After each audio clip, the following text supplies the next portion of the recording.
right, about 3 weeks ago, I bought this guy on eBay. This is the Generation 1 of the Supra iBox, and this one it's only infrared. This is not the Bluetooth version, but I was able to show you how to take a hammer. These have spring-loaded locking pawls that fit into these cutouts on this round shackle, and, you know, when it's closed, you can't really shim it because it's all protected.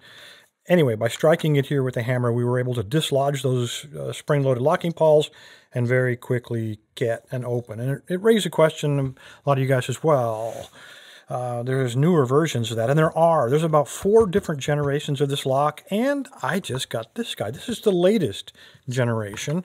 This is the BTLE iBox, and this one is Bluetooth only. None of that infrared stuff. There's no openings on this lock anywhere for a key or anything like that. Not even an external battery pack, so I'm not even sure how that's done.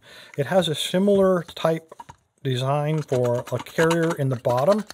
Both of them, yeah, I tried to beat this using the lamello with a magnetic attack. I tried several different things. I also tried shimming it, no luck. So we're going to have to figure that out maybe in a later video.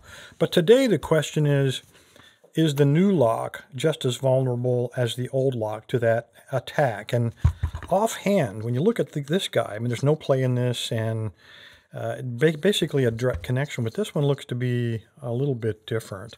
This one, you can look in there, you can see the shackle. If I can get a little focus going, it's a square shackle as opposed to a round one, and this one actually has some play in it. So I've got a feeling this one is kind of a solid lock, but hey, got to give it a shot, got to try it out. So I'm going to use the same type of attack. I'm going to find my hammer, but I'm going to pull up on this, give it a wrap with a hammer, and see if we can't get into this new BTLE box.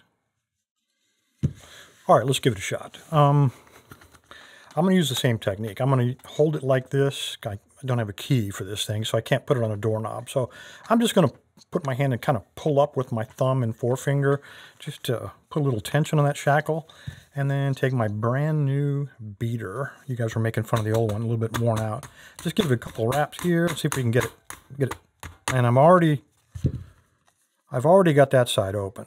So let's stick with the plan here. If I hit it on this side and that side came open, let's just hit it on the other side. We're on the right path, right?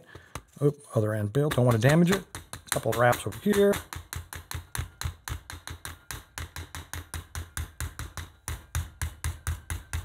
And there we go. Took a little more beating, but the shackle on this, as I said, is square, but it's quite different. We have little ledges there, little cutouts, and I'll bet, and again, we're going to have to discover this in a later video. I'll machine that guy open at some point. The solenoids probably have grooves in them, and it gets caught up into that little notch. So if you put too much tension on it, probably wouldn't work. But yeah, all reliable, master key. Anyway, guys, there you go. The new iBox Bluetooth LE is just as susceptible to the hammer attack as his older brother. Appreciate your time, guys. Stay safe, stay legal. By the way, if you want to see me cut these open, I don't have keys for either one of these. So if you want to see them cut open, just drop an email. I get enough requests, I'll start chopping this stuff open. Thanks, guys.